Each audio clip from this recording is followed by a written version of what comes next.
మనల్ని ఎప్పుడూ శోధిస్తూ ఉంటాడు. అందుకనే ప్రభువు నేర్పించిన ప్రార్థనలో ఒక మాట ఏంటంటే, మమ్ములను శోధనలోనికి తేక దుష్టుని నుండి తప్పించు. Do not lead us into temptation, but deliver us from the evil one. కాబట్టి శోధన రకరకాలుగా ఉంది. ప్రభువు పరిశోధన వేరు, అపవాది ప్రభు దగ్గర పర్మిషన్ తీసుకుని మనల్ని శోధించేది వేరు. ఏదో ఒకటి తెచ్చి పెడతాడు. సులువుగా చిక్కులు పెట్టు సాతాను ఊరికనే పెట్టేస్తాడు. ఆ తర్వాత మనం ఏమనుకుంటామంటారే, అసలు ఇది మనకు సంబంధించిందే కాదు, అనవసరంగా ఇందులో నన్ను ఇరకబెట్టాడు వీడు. ఆ కాసేపు కళ్ళు మూసుకుంటే ఏముండదో, కానీ వాడు మనల్ని ఇరకబెడతాడు. అందుకే మన ప్రార్థనలో ఇది కూడా ఉండాలి. శిష్యులు యేసయ్య దగ్గరికి వచ్చి ప్రార్థన నేర్పమన్నారు. స్తోత్రం. ప్రార్థన నేర్పమన్నప్పుడు ప్రభువారు అది నేర్పించారు. మీరు ఇప్పటి వరకు వాటిని చూస్తూ వచ్చారు. మత్తయి సువార్త 6వ అధ్యాయము 9వ వచనము నుండి దగ్గరగా 14వ వచనం వరకు. అక్కడ పాస్టర్ గారు చెప్పిన రీతిగా ముందు అంతా కూడా నీ నామం, నీ రాజ్యం, నీ చిత్తం అంట్లా వచ్చారు. 10 ఆజ్ఞల్లో కూడా అలాగే ఉంటాయి. ముందు పార్ట్ అంతా కూడా దేవునికి సంబంధించింది, తరువాత హాఫ్ పార్ట్ అంతా కూడా మనకు సంబంధించింది.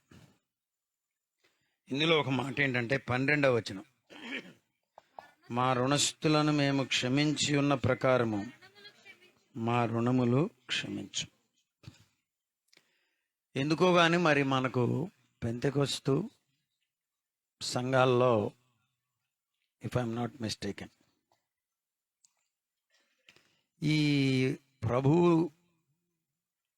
నేర్పించిన ప్రార్థన కంటిన్యూస్గా మన వాళ్ళేమీ చెయ్యరు, నేర్పించలా. చూసారా? అదే బ్యాప్టిస్ట్ సంఘాల్లో, ఇంకా మరే ఇతర సంఘాల్లో ఎక్కువ మంది అంతా అయిపోయిన తర్వాత ఈ ప్రార్థన చేస్తారు. మా చిన్నప్పుడు ఎక్కడో ఒక ఆయన ఇట్లా అంటాం నేను విన్నా, మా అనుదిన ఆహారము మాకు నేడు. ఇప్పుడే కదరా తిన్నావు, మళ్ళా ఎందుకన్నాడు ఆయన. తిన్నావు కదా ఇప్పుడే, మళ్ళా రేపటికి కూడా దాచుకున్నావు, మళ్ళా దయచేయమంటున్నావు ఏంటి అనే అప్పుడు ఆయన కామెంట్ చేశారనుకోండి. నా మట్టుకు వ్యక్తిగతంగా పర్సనల్లీ నేనైతే దీనికి వ్యతిరేకం కాదు. అయినా అనుభవంలో మన పెద్దలు పెంచలేదు కాబట్టి మన సంఘాల్లో కూడా మనం దాన్ని ఒక ఆచారంగా అయితే చేయడంలా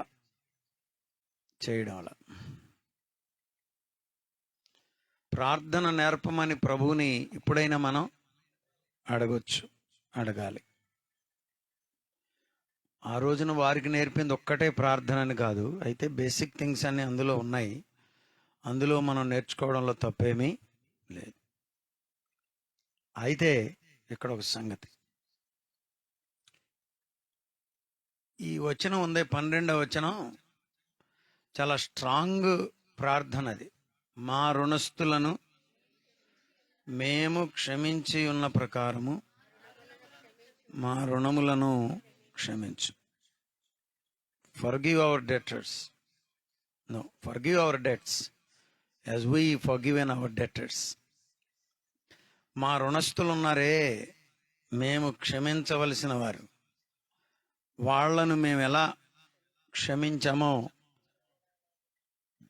మీరు కూడా అలాగుననే మమ్ములను క్షమించండి. ఒకరోజు మేము బైబిల్ స్కూల్లో ఉన్నప్పుడు డాక్టర్ శామ్యుల్ థామస్ గారు ఏమని స్టేట్మెంట్ ఇచ్చారంటే, this can be the most dangerous prayer that you can ever pray అని చెప్పారు. నువ్వు ప్రార్థించే ప్రార్థనలో చాలా డేంజరస్ ప్రార్థనగా కూడా ఇది మారే అవకాశం ఉంది అని. ఎందుకని? మా రుణస్థులను మేము ఎలా క్షమిస్తున్నామో అలాగే మీరు మా రుణాన్ని క్షమించండి అయ్యా అని ప్రార్థన చేస్తున్నాం.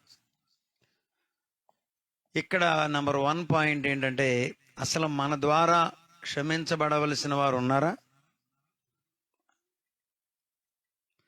మనము క్షమించాల్సిన వాళ్ళు కూడా ఉన్నారా? అబ్బే, నాకు అసలు అట్లాంటి వాళ్ళు ఎవరు లేరండి అంటారా? యోబు జీవిత చరిత్ర మనం చదివితే యోబు మీద వాళ్ళు ఇష్టం వచ్చినట్లుగా పేలిపోయారు. ఎవరు? సొంత స్నేహితులు. ఎవరు? బిల్దదు, ఎలీఫజు, జోఫరు. వీళ్ళు మెయిన్ స్నేహితులు. ఇంకా చాలామంది ఉండే ఉంటారు. ఎందుకని? అతడు ధనవంతుడు, ఆస్తిపరుడు, ఆ ఏరియాలో పెద్ద పేరున్న వ్యక్తి. సహజంగా ధనవంతునికి ఎక్కువ మంది స్నేహితులుగా ఉంటారని మీకు తెలుసు. ఈ ధనవంతులే స్నేహితులే కానీ ఒకానొక సమయం వచ్చేసరికి యోబుదంతా ఎలా వచ్చిందో అలాగే పోయింది. ఒక్కొక్కసారి ప్యాకెట్లో ఒక్కొక్కడికి 70 లక్షలు 80 లక్షలు వచ్చేస్తాయి. మళ్ళీ ఇంటికి వెళ్ళేసరికి 70 రూపాయలు కూడా ఉండవు. ఎక్కడ? జోబులో. ఇదేం ప్యాకెట్లో వచ్చింది కాదు, కానీ అయినా ఊరిన అనుభవం గురించి చెప్పడానికి వీడు అనుకుంటా ఉంటాడు, అరే రే రే రే రే అరే రే 70 లక్షలు వచ్చినప్పుడు వెళ్ళిపోతే ఎంత బాగుండేది అనుకుంటాడు. వెళ్తాడా? వెళ్ళ. పోగొట్టేదాకా వెళ్ళడు. వీడికి పట్టింది పోయేదాకా వదలదు, పోయినాక వదులుద్ది. ఇంకా విచిత్రం ఏంటంటే, ఈ 70 రూపాయలతో ఇంకొక 70 లక్షలు అన్న సంపాదించగలవరా అనేది కూడా ఇంకొకడు బయలుదేరతాడు. అరే, ఈ 70 రూపాయలు పోతే నేను నడిచెళ్ళాలరా అని బయటకు వస్తాడు. యోబు చాలా చూస్తూ చూస్తూ ఉండగా ఎదిగిపోయాడు. చూస్తూ చూస్తూ ఉండగానే ఒదిగిపోయాడు, జారిపోయాడు, పడిపోయాడు, మైనస్ అయిపోయాడు. కానీ దేవునితో సహవాసాన్ని మాత్రం పోగొట్టుకోలేదు. ఆ విషయంలో యోబు స్నేహితులు దేవుని దగ్గరికి వెళ్ళిన వేళ దేవుడు అడుగుతాడు, ఇవన్నీ నేను చెప్పలేదు కదా, నా సేవకుడైన యోబుని గురించి మీరు మాట్లాడినది యుక్తముగా లేదు. నేను మాట్లాడమన్నానా? లేదయ్యా లేదయ్యా. మరి నేను మాట్లాడమన్నట్టుగానే మీరు మాట్లాడేశారేంటి? సర్వశక్తుడు అన్యాయం చేయనా? మాట తప్పునా? అది అసాధ్యం కదా. అంటే యోబేదో తప్పు చేశాడని, దేవుడు అతన్ని శిక్షించాడని అలాంటి పదాలన్నీ వాడేశారు వాళ్ళు. అప్పుడు ఇక ఏమంటారు చెప్పండి? ఎవరైనా, నువ్వైనా నేనైనా చేసే పని దేవుని దగ్గర. ఒక కలెక్టర్ గారి దగ్గరికి వెళ్తేనే ఏదన్నా తప్పు జరిగిపోయింది అన్నప్పుడు తప్పు మంద కాకపోయినా ఆటోమేటిక్గా సారీ అంటాం. ఈయన ఏమైనా కలెక్టరా? ముఖ్యమంత్రా? ప్రధానులకు ప్రధాని, రాజులకు రాజు, ప్రభువులకు ప్రభు, సృష్టికి కర్త. ఆయన దగ్గర ఇక డాన్సులు ఆడడానికి లేదు. అందుకే ఏమన్నారంటే, అయ్యా సారీ అన్నారు, క్షమించమన్నారు. ప్రభు అంటాడు, దేవుడే సృష్టికర్త అన్నాడు, మీరు వెళ్ళి యోబును క్షమాపణ అడగండి. యోబు మిమ్ములను క్షమిస్తే నేను మిమ్ములను క్షమిస్తా. ఇది వరకు చెప్పాను, మళ్ళీ చెప్తున్నాను. అలా అంటాడు దేవుడు. దేవుని దగ్గరికి మీరు వెడితే ఏమండి, క్షమించమని అడిగితే, పలానా విషయంలో తప్పు చేశానయ్యా, పలానా వ్యక్తి విషయంలో నన్ను క్షమించయ్యా అంటే, నువ్వు వెళ్ళి ఆయన దగ్గరికి వెళ్ళి క్షమాపణ అడిగిరా. నా సేవకుడైన యోబు దగ్గరికి వెళ్ళి ఆయన క్షమిస్తే నేను క్షమిస్తాను అంటాడా? చెప్పండి. ఇది వరకు 2-3 సార్లు అన్న అడుగుంటా. అప్పుడు వీళ్ళు వినుంటారు, అసలు ఉంటేగా వింటేగా. 10 ఏళ్ళు ఇచ్చింది అయితే నోటుతో సహా డేట్తో సహా ఉంటుంది. దేవుడు అంటాడా అంటే ఇక్కడ అన్నాడు ఏమన్నాడు? నా సేవకుడైన యోబు మిమ్మల్ని క్షమిస్తేనే నేను క్షమిస్తా. నెంబర్ 1. నెంబర్ 2, మామూలుగా కాదు, ఆయన మిమ్మల్ని క్షమించాలంటే ముందు అక్కడికి వెళ్ళి 7 ఎడ్లు 7 పొట్టేళ్ళు, ఇది వరకు చెప్పాను మీకు అర్థమయ్యే రీతిలో, తీసుకెళ్ళి అక్కడ దహన బలి అర్పించిన తర్వాత క్షమాపణ అడగండి. మీలో ఎవరైనా 7 ఎడ్లను తోలుకెళ్తారా? పోనీ ఒక ఎద్దుని తోలుకెళ్ళగలరా? సూర్యగాడి వల్ల కూడా కాదు. అక్కడ ఉన్నాడు చూడండి, ఆ చెట్టు తేటాక మా ప్రాణం మీదకి వచ్చింది. ఎడ్డు అంటే మామూలుగా ఉంటాయమ్మా, ఇటు రమ్మంటే అది కాకుండా ఒక్కసారి 7 తోలుకెళ్ళటం అంటే ఎక్కడికి బాబు ఇటు వెళ్తున్నారని అడగరా? పొరపాటు. కొంతమంది క్షమాపణ అనేది ఊరికి పైపైన అడిగి సారీ. నా పెళ్ళైన కొత్తలో అప్పుడేం మనకి బళ్ళు లేవుగా, బస్సు ఎక్కాం. నా పక్కన ఒకడు కూర్చున్నాడు, వాడు మామూలుగా లేదు వ్యవహారం. అమ్మినికేమో తెలుగు రాదు, నేను ఇంగ్లీష్ మాట్లాడుతుంటే ఇక మొహం ఇట్ట పెట్టుకున్నాడు. సరే ఏదో బాధపడుతున్నాడు అనుకున్నా, ఈలోపు ఏదో తగిలినట్టుంది. సారీ అన్నా నేను. బ్రిటిష్ వాడు పోతా ఇది ఒకటి నేర్పి వెళ్ళాడు అన్నాడు. ఏదంట?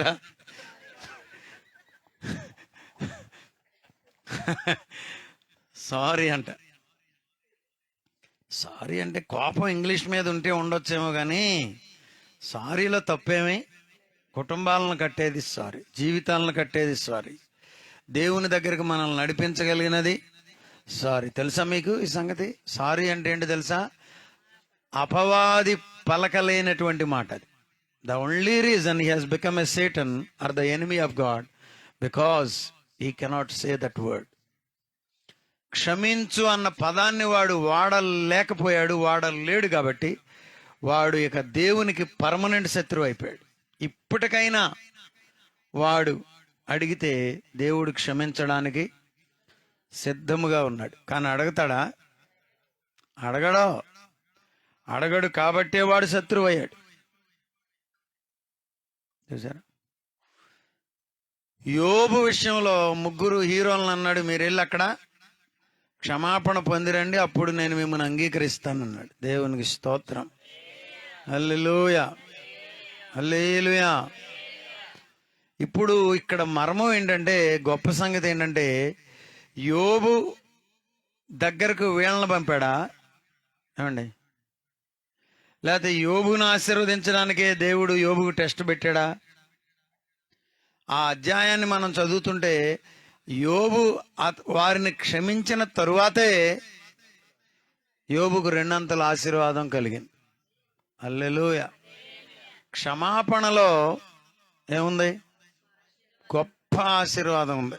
ఏమేం పోగొట్టుకుంటామో అన్ని తిరిగి వచ్చే కృప ఎందులో ఉంది? ఇదిగో సావనన్న జత్త కానీ నిన్ను మాత్రం క్షమించను. ఇది మన పల్లెటూరు డైలాగు. మొహం ఇట్టు పెట్టుకుని చెప్పండి. పొర్రపాటును కూడా క్షమించగలవా నీవు, దీవించగలవా నీవు. హల్లెలూయా. నా జీవితంలో కొంతమంది అసలు కేవలం నన్ను బాధించడానికే పుట్టినారా అనే మనుషులు కొద్దిమంది ఉన్నారు. ఎవరండి వాళ్ళు అని అడగమాకండి మీటింగ్ అయినాక, కానీ ఊరికే వినండి. వాళ్ళలో నాకు తెలిసి ఓ పాస్టర్ గారు ఉన్నాడు. ఇక ఆయనకి రెండో పని లేదు. నేను మీటింగ్ పెట్టాననుకో ఆయన మీటింగ్ పెడతాడు. ఇక తెల్లారులేసి ఆ బడ్డీ కొట్టు దగ్గరికి వెళ్ళటం. రాత్రి ఎక్కడికి వెళ్ళాడు మనోడు? ఎవరో నేనంట. పోనీ శత్రువు అంటే శత్రువుగా ఉండడో మనోడు అన్నట్టుగా ఉంటాడు. ఇక ఇదే పని. ఇక రెండో పని లేదన్నట్లుగా బ్రతికేటటువంటి. నేను ఎక్కడో అమెరికాలో ఉంటే అక్కడ కూడా వదిలిపెట్టట్లా. అయ్యా అన్నయ్య అంటుంది ఒక ఆవిడ. ఏంటమ్మా అన్న? పలానా ఆయన మీ పక్కనే చర్చి కడుతున్నాడంట 2 ఎకరాల్లో. మా నాన్నగారు ఎప్పుడూ పాత సాక్ష్యం ఒకటి చెప్పారు. ఎవరు అబ్రహాం సామ్యూల్ గారి దగ్గరికి వచ్చి అన్నారంట, అయ్యా పలానా ఆయన మీ పక్కనే స్థలం కొని చర్చి కడుతున్నాడు అన్నారంట. అప్పుడు అబ్రహాం సామ్యూల్ గారు అన్నారంట, అవునా, మంచిది కదా, కట్టనివ్వండి, నేను కూడా కానుకిస్తానన్నారంట. అది గుర్తొచ్చి నేను అన్నాను, అవునమ్మా మంచిదే కదా, నిజంగానే నువ్వు అన్నట్టుగా 2 కోట్లతో ఆయన చర్చి కడితే 2 ఎకరాలు కొని నేను కూడా 2 లక్షలు కానుకిస్తానన్నా అని ఈ పాట దేవుడు అప్పుడు ఇస్తే రాశా. క్షమించగలవా నీవు, దీవించగలవా నీవు, నిన్ను అన్నవారిని, నీపై లేచువారిని, నిన్ను అన్నవారిని, నీపై లేచువారిని, నీతో ఉన్న వారిని, నిన్ను ద్వేషించు వారిని. హల్లెలూయా. అదేంటి పాస్టర్ గారు మీరు చెప్పిన దానికి ఈ పాటకు మాకేం ఎక్కలేదని అనుకుంటే చాలా అర్థం ఉందలే. ఇంకొక పిల్ల సాక్ష్యం చెప్పింది, అయ్యా 2ంటికి వచ్చాడు, 7 అయిపోయినా కదలలేదయ్యా అన్నాడు. ఏందిరంటే 2 నుంచి 7 వరకు ఒకటే గోసంట. ఏంటది? ప్రార్థన పెడదాం, పరిశుద్ధరాజు గారు రావడానికి వీల్లేదు. పోయినా బయట వాళ్ళంటే ఆ పిల్ల ఏమో మన విశ్వాసి, నేను ఒప్పుకోలేదయ్యా అంది. మామూలు సంగతులేం కాదు. సేవా పరిచర్యలో రకరకాల అనుభవాలు వస్తాయి. యేసు రక్తమే. మీరేమీ కంగారు పడక్కర్లా, మనం ధైర్యంగా ఉంటే ప్రభు మనకు జయాన్ని ఇస్తాడు. దేవునికి స్తోత్రం. హల్లెలూయా. అయితే మర్మం ఏంటో తెలుసా? మనం ఏం ప్రార్థన చేస్తున్నాం? మా రుణస్థులంటే నువ్వేం అనకుండానే ఎదుటి వ్యక్తి ఏమి అనకుండానే నువ్వు ఇష్టం వచ్చినట్టుగా తిట్టేసావనుకో, బైబిల్ దాన్ని ఏం చెప్తుందంటే నువ్వు ఆమెకు రుణపడి ఉన్నావు. వింటున్నారా? అటు ఇటు చూస్తున్నారు. వాళ్ళు మనల్ని ఏమనలా, అక్రమంగా పెచ్చిరిల్లిపోయాం, ఏదో అంటారుగా, పేటరేగిపోయాం. ఇక నిన్ను ఎన్ని అన్నా నిన్ను ఇక అడిగే నాదుడు లేడు, నీకు దిక్కు లేదు, నాకు ఎదురు లేదు అనుకుని ఎగిరిపోయావనుకో, బైబిల్ ఏం చెప్తుందంటే నువ్వు ఆ బిడ్డకు రుణస్థురాలు అయిపోతావు, రుణస్థుడు అయిపోతావు. ఏదో ఒక రోజు నువ్వు వెళ్ళిపోబోయే ముందుగా ఆ రుణాన్ని తీర్చుకుని వెళ్ళాలి. అమ్మా నన్ను క్షమించని కాళ్ళు పట్టుకుని. లేకపోతే వచ్చే ఆశీర్వాదాన్ని పోగొట్టుకుంటావు, కృపను పోగొట్టుకుంటావు, వచ్చే సన్నిధిని పోగొట్టుకుంటావు. ఇప్పుడు మనం రుణస్థులం అయిపోయాం. ప్రభుతో చెప్తున్నాం, ప్రభువా నేను పొరపాటునన్నాను, నన్ను క్షమించమ్మా అని అడిగొచ్చాను. ఇప్పుడు నేను రుణపడి ఉన్న చోట నేను ఏ విధంగా క్షమించి వచ్చానో, మా రుణస్థులను మేము క్షమించి ఉన్న ప్రకారము మా రుణములను మీరు క్షమించండి. అయ్యో నువ్వు క్షమించకపోతే నా పని కాళే, నా పని అవుటే, నా పని ఉట్టిదే అని ప్రభు దగ్గర అసలు క్షమాపణ యొక్క విలువ మనకు తెలియాలి. కొంతమంది ప్రభువా క్షమించండి అంటే, చెప్పండి, పద్దాక పాపం చేస్తుంది అనుకుంటే ఇది, చెప్పండి, ఎప్పుడు చూసినా క్షమించయ్యా క్షమించయ్యా. మన బేబమ్మ గారు ఉన్నారు కదా, బేబమ్మ గారు వాళ్ళు ఆయన ఉండేవారు, కుటుంబరావు గారు అని. అమ్మిని చెప్పిందంట, అయ్యా మీరు ప్రభువుని నమ్ముకోండి, రక్షణ పొందండి, మారు మనసు పొందండి, యేసయ్యని అంగీకరించండి, మేం అక్కర్లా, ప్రభువా నేను పాపిని, నన్ను క్షమించని ఒక చిన్న మాట అడిగితే మీకు రక్షణ భాగ్యం దొరుకుతుంది, యేసయ్య రక్షణ ఇస్తాడు, మీ కొరకు ప్రాణం పెట్టాడని చెప్పిందండి. అసలు పద్దాక పాపినో అని ఒప్పుకోమంటారేంటమ్మా? నేనే పాపం చేశాను, మీరు చేస్తున్నారు, మీరు ఒప్పుకోండి. నేను ఒప్పుకోవటం ఏంటి? నేను ఏ పాపం మొవ్వ అంటే వాళ్ళ ఇంటి పేరు కూడా తాతినేని, ఆ తాతినేని వారి చెరువు అంటారు మన చిన్నపూర్ణ గారి ఇంటి ఎదురుగుండా. ఆ రేవులో ఆయనకు బాప్తిస్మం ఇచ్చాను నేను, కుర్చీలో. ఎప్పుడు 96, 97 ఏళ్ళు వయసు వచ్చేసినాయి. అప్పుడు ప్రార్థన, స్తోత్రం హల్లెలూయా, స్తోత్రం హల్లెలూయా, పెద్ద పెద్ద కేకలేసి భయంకరమైన ప్రార్థనలోకి దిగిపోయాడు. ఇక అందరూ వినపడేటట్టుగా నాకు కూడా బాప్తిసం ఇవ్వండి బాబు అని గోల చేస్తుంటే వెళ్ళి తీసుకుని కుర్చీలో కూర్చోబెట్టి మెల్లగా కుర్చీనేమో వ్యాన్ ఎక్కించి తీసుకెళ్ళాం. కుర్చీతో పాటుగా తీసుకెళ్ళి కుర్చీ పట్టుకుని 5 మంది కలిసి దించాం. దించిన తర్వాత పెద్దగా ఇట్లాగా అరిసా, నేను కేకలు పెట్టా, కుటుంబరావు గారు, మీరు వ్యక్తిగతంగా యేసు ప్రభు దేవుడని నమ్ముచున్నారా, లేకపోతే బేబమ్మ గారు ఏమన్నా మిమ్మల్ని పొందుతావా సరే అన్నారా? ఏమీ లేదయ్యా, నేనే పొందుతానన్నాను బాబు. కుటుంబరావు గారు, యేసుక్రీస్తు రక్షకుడని, సజీవుడని, విమోచకుడని, మరణమును గెలిచి తిరిగి లేచాడని, ఆయన యందు విశ్వాసం ఉంచిన వాడు కూడా మరణమును జయించి తిరిగి లేస్తాడని మీరు నమ్ముచున్నారా? లేకపోతే ఎవరన్నా మిమ్మల్ని బలవంతం చేశారా? ఎవరు బలవంతం చేయలేదయ్యా, నాకు నేనుగానే బాప్తిసం పొందుతానంటున్నాడు.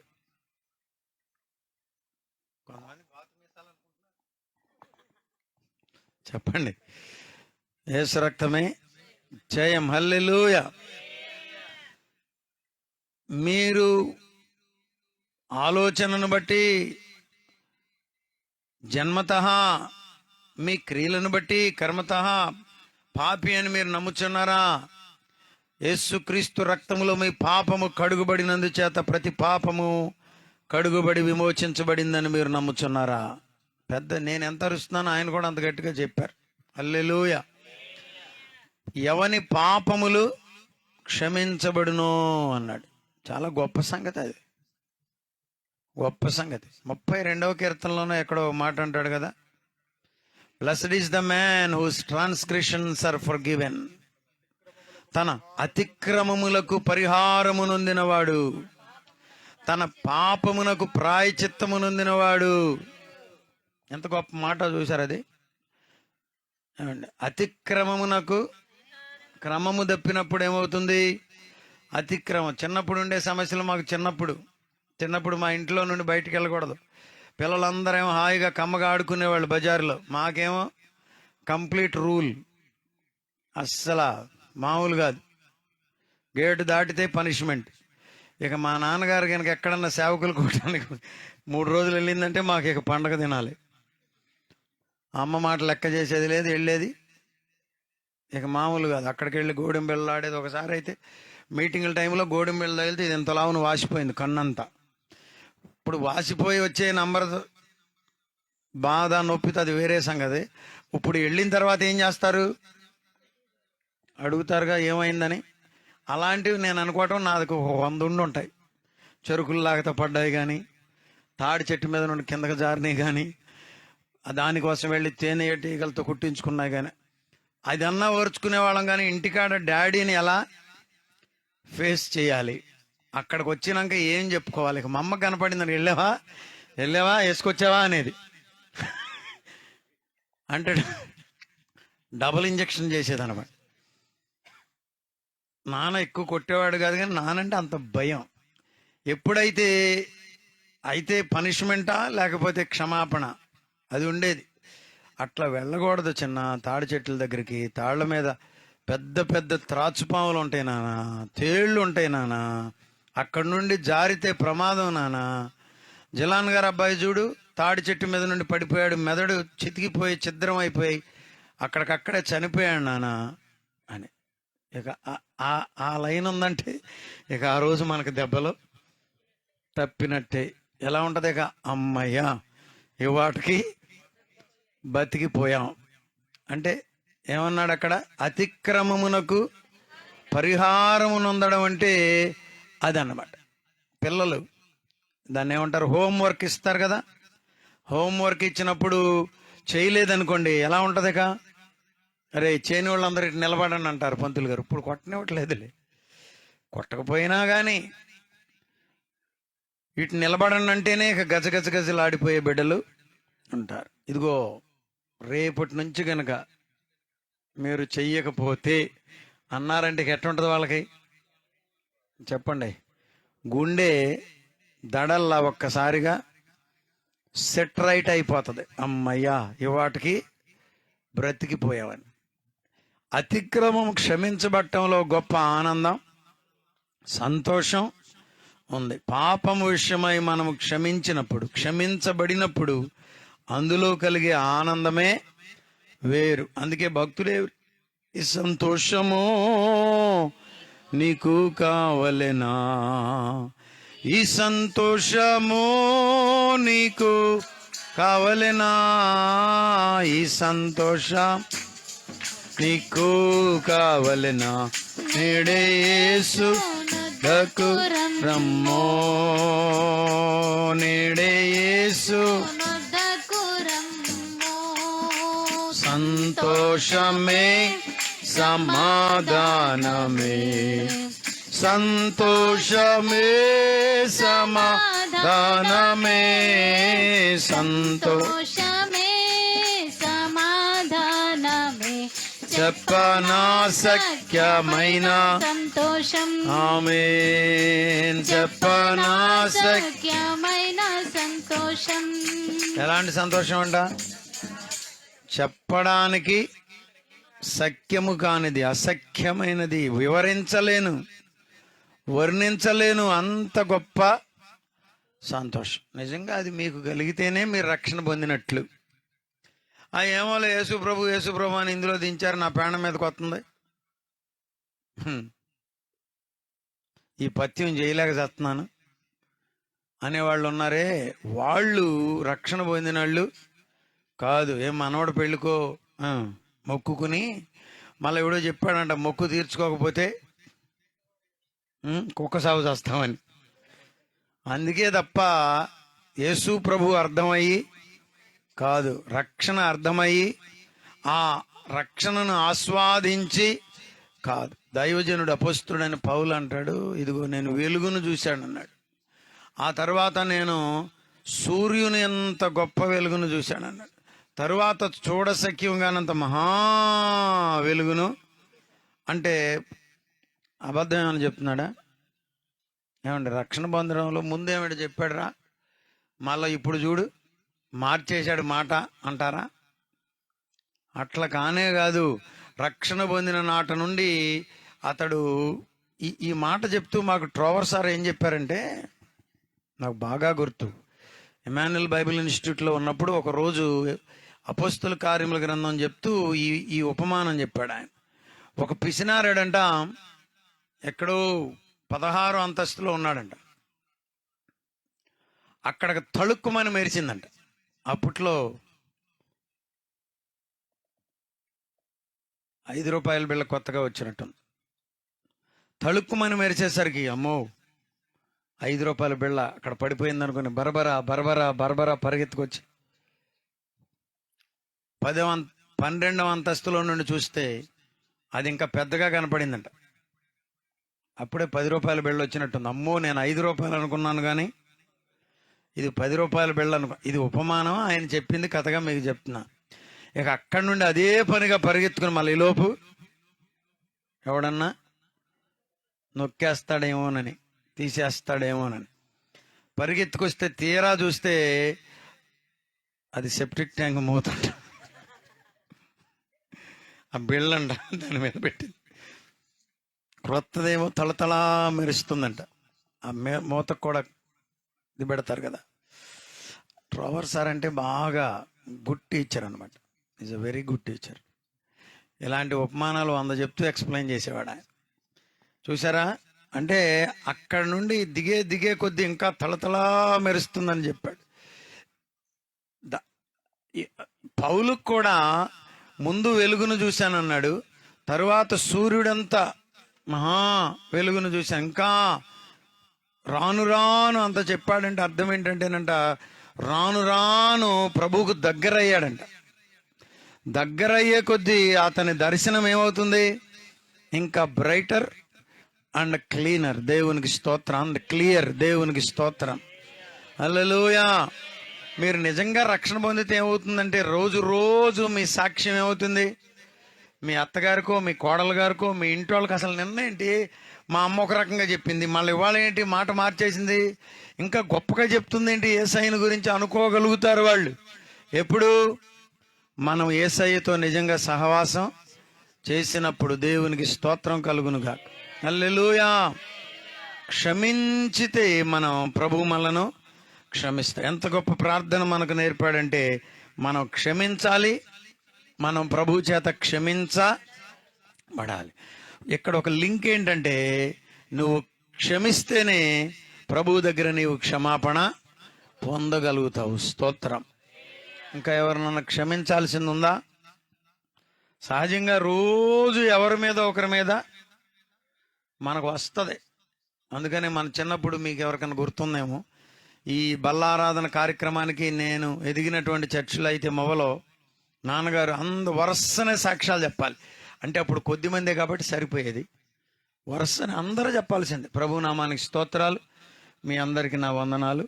నా వలన ఎవరికైనా ఇబ్బందికరంగా ఉంటే, ఆయాస్కరమైనది నేనేదైనా మీ ఎడల జరిగి ఉండించిన ఎడల నన్ను క్షమించమని కోరుచున్నాను అని కూర్చునేవాడు. ఆయాస్కరం, నాకేమో చిన్నప్పుడు ఆయాసం అంటారు ఏంటో అనుకునేవాడిని నేను. చిన్నప్పుడు బాధలు చిన్నప్పుడు ఏంటి అందరు లేస్తున్నారు, ఆయాసం అంటున్నారు ఏంటి, ఆయాసం ఆయాసం. ఆయాసకరమైనది అంటే తట్టుకోలేనట్లుగా ఊపిరాడనంతగా చేసేది అని అర్థం.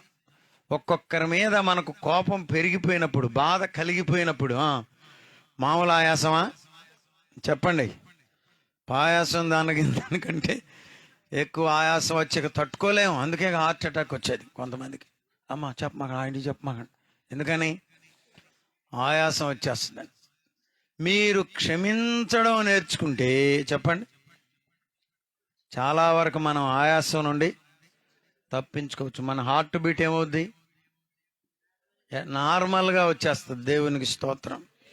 క్షమించలేని స్థితిలో మనకుంటే పొగలు వచ్చేస్తాయి. ఎక్కడి నుంచి? ఒంట్లో నుండి. చెప్పండి, అలాంటి పొగలు వచ్చేటంతా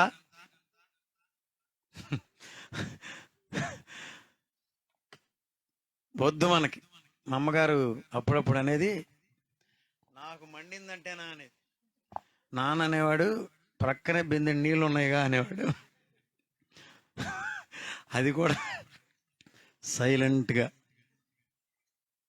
చూసారా? అట్లా మండడానికి వీలు లేదు. దేవునికి స్తోత్రం. ఆమేన్.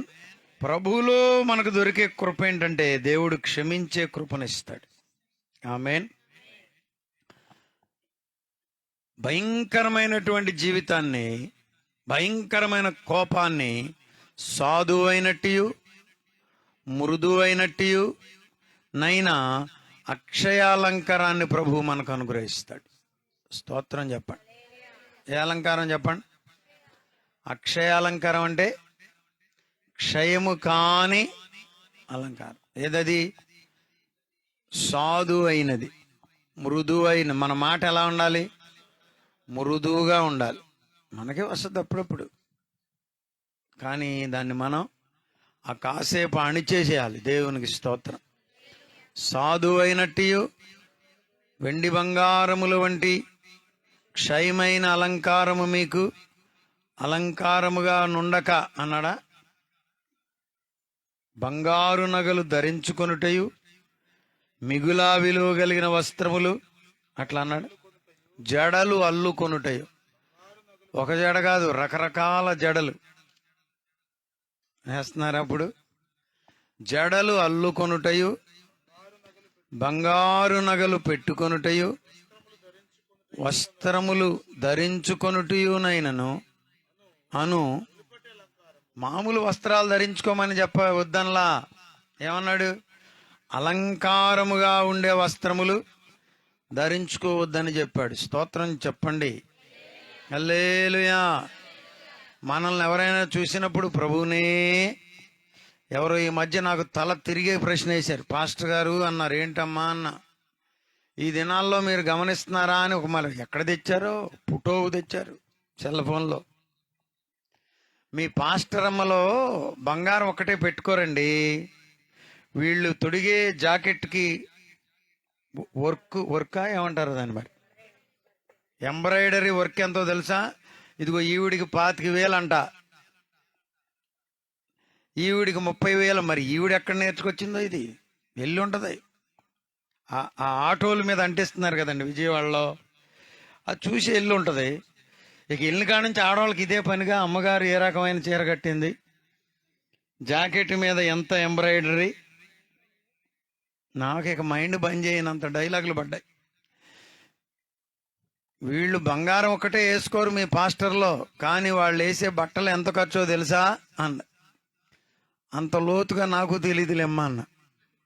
యేసు రక్తమే బైబిల్లో క్లియర్గా రాసి పెట్టాడు. బంగారు నగలు పెట్టుకొనుటయు వస్త్రములు ధరించుకొనుటయునైనను అనే వెలపటి అలంకారము మీకు అలంకారముగా ఉండక, అదుగదుగదు దీని కొరకు చదివిచ్చా, సాధువైనట్టియు మృదువైనట్టియునైనా గుణము అనే అక్షయాలంకారము గల మీ హృదయపు అంతరంగ స్వభావము. ఎక్కడ అలంకారం అంట? హృదయములో అలంకారం అంట. దేవునికి స్తోత్రం. హల్లెలూయా, హల్లెలూయా. ఎక్కడ ఉండాలి అలంకారం? అది దాంట్లో ఒక పాయింట్ ఏంటంటే సాధువు మృదువు. అది ఎక్కడి నుండి వస్తుందంటే క్షమాపణలో నుండి వస్తుంది. హల్లెలూయా. నువ్వు ఇతరులను క్షమిస్తున్నావంటే నువ్వేమైపోవాలి? సాధువు అయిపోతేనే ఇతరులను క్షమించగలవు. లేకపోతే ఎవరన్నా వచ్చి అమ్మా నన్ను క్షమించా, ఏడ్చేవాళ్ళు పోవడతారు. అది క్షమాపణ అవుద్దా? చెప్పండి. మన క్షమాపణ ఎలా ఉంటుందంటే నోటు చించేశాం, కానీ దాని జిరాక్స్ మాత్రం లోనెట్టుకున్నాం. అది క్షమించడం అయిద్దా? ఏమా, నోటైతే చించేశావు, కానీ జిరాక్స్ మాత్రం లోపల ఎక్కడో పెట్టావు. అది క్షమాపణ అవుతుందా? క్షమించడం ప్రభువు మనకిచ్చిన కృప. క్షమించేవారు దేవుని చేత క్షమించబడతారు. ఈ గొప్ప ప్రార్థనలో, ద లార్డ్స్ ప్రేయర్, ఈ పరలోక ప్రార్థనలో ప్రభువు నేర్పించిన ఒక గొప్ప మాట ఏమిటంటే, మా రుణస్థులను మేము క్షమించి ఉన్న ప్రకారము అంటే దానికి లింక్ పెట్టాడు. నువ్వు ఎంత క్షమిస్తావో అంతగానే నీవు క్షమించబడతావు. ప్రభువు క్షమిస్తేనే కదా మనకు దిక్కు, లేకపోతే ఏమైనా ఉందా? అంచేత మన రుణస్థులందరినీ ప్రభువు మనము క్షమించే కృప మనకు దయచేయునుగాక. హల్లెలూయా, హల్లెలూయా. మనకెవ్వరు శత్రువులంటూ, ఇందాక ఏదో ఒక మెసేజ్ వచ్చింది, నేను చదివి వినిపించా. ఎనహమాల కూర్చుని కరుణాకర్ గారు ఏదో మన ఆంధ్రాలోనే ఈరోజు గెలిచిన ఓ ఎమ్మెల్యే గారు ఓడిపోయిన ఆయన దగ్గరికి వెళ్ళి, బ్రదర్ అలా ఏమీ లేదు, మన ఇద్దరం కలిసి పనిచేద్దాం. గెలుపోవటములు ఎప్పటి వరకు? ఎన్నికల వరకే. తరువాత మన అందరం కలిసి పనిచేస్తే రాష్ట్రం బాగుపడుతుంది అంటుంటే నాకు భలే ఆశ్చర్యం అయిపోయింది. నెటిజన్లు అందరూ ఇలాంటి రాజకీయాలు మనకు ఎంతైనా అవసరం అని కామెంట్స్ పెడుతున్నారంట. ఎంత బాగుందో, స్తోత్రం చెప్పండి. హల్లెలూయా. మరీ కుమారి గారు మనకు ఎమ్మెల్యేగా ఉన్న దినాల్లో పాటూరు రామయ్య గారు కూడా మనం అంటే బాగుండేవారు. అప్పుడు పాటూరు రామయ్య గారు ఓడిపోయారు. ఆయనకి ఉన్న నాకు ఉన్న సంబంధాన్ని బట్టి, మంచితనాన్ని బట్టి వారిని కూడా పిలిచాం. భాస్కరరావు గారు ఉన్నారు, చెబ్బూరు భాస్కరరావు గారు, వాళ్ళిద్దరూ వచ్చారు. ముందే పాటూరు రామయ్య గారు వచ్చి కూర్చున్నారు మన ఇమాన్యుయల్ మిషన్ స్కూల్ యానివర్సరీకి. ఈ లోపుగా మరీ కుమార్ గారు వచ్చారు. మరీ కుమార్ గారు అప్పుడు ఎమ్మెల్యే. రామ్మా రా అని లేచి నిలబడి షేక్ హ్యాండ్ ఇచ్చి, పెద్ద ఆయన కదా, గొప్ప సంగతి తెలుసా మీకు? ఇంకా పాటూరు రామయ్య గారు ఇంకా బ్రతికే ఉన్నారు. ఉయ్యూరు వృద్ధాశ్రమంలో ఉన్నారంట. ఆయనకు వచ్చే 50,000లో వృద్ధాశ్రమానికి వెళ్ళి ఆ 10,000 12,000 ఇచ్చి మిగిలిన సొమ్మంతా పార్టీకి ఇచ్చేస్తున్నారంట, పేదల కొరకు వాడమని. ఎంత గొప్ప సంగతో కదా. మామగారు చనిపోయారు. సరే రామ్మా రా, దీంట్లో పెద్ద విశేషం ఏముంది? ప్రజలు నిన్ను కోరుకున్నారు, నాకు సెలవు ఇచ్చారు, ఇది గొప్ప సంగతి, నీకు ఇద్దరం కలిసి పనిచేద్దామన్నారు. నా ముందే అన్నారు. ఒక 15-20 ఏళ్ల క్రితం కదా. ఎంత గొప్ప సంగతో. అలా కలిసి పనిచేయడం, అన్ని జనుల్లోనే అంత క్షమాపణలు ఉన్నప్పుడు దేవుని పిల్లలుగా చెప్పండి, మీకు ఇంకా ఎక్కువ క్షమించే గుణం, సర్దుకుపోయే గుణం, ప్రేమించే గుణం, ఉండాలి. స్తోత్రం. మీకే కాదు మాకు కూడా ఉండాలి. హల్లెలూయా, ఆమేన్. అవునా, ఇట్లా అన్నారా? సర్లే చూద్దాం, టైం మనకు రాదా అనుకునేది దైవ చిత్తం కాదు. ఈ పాఠం ప్రభు నీకు నాకు అందరికీ నేర్పిస్తున్నాడు. అలాంటి కృపతో దేవుడు మనలను నింపునుగాక. కన్నులు మూయండి, ప్రార్థన చేసుకుందాం. ప్రార్థనలో నడిపిస్తారు. హల్లెలూయా, హల్లెలూయా, హల్లెలూయా.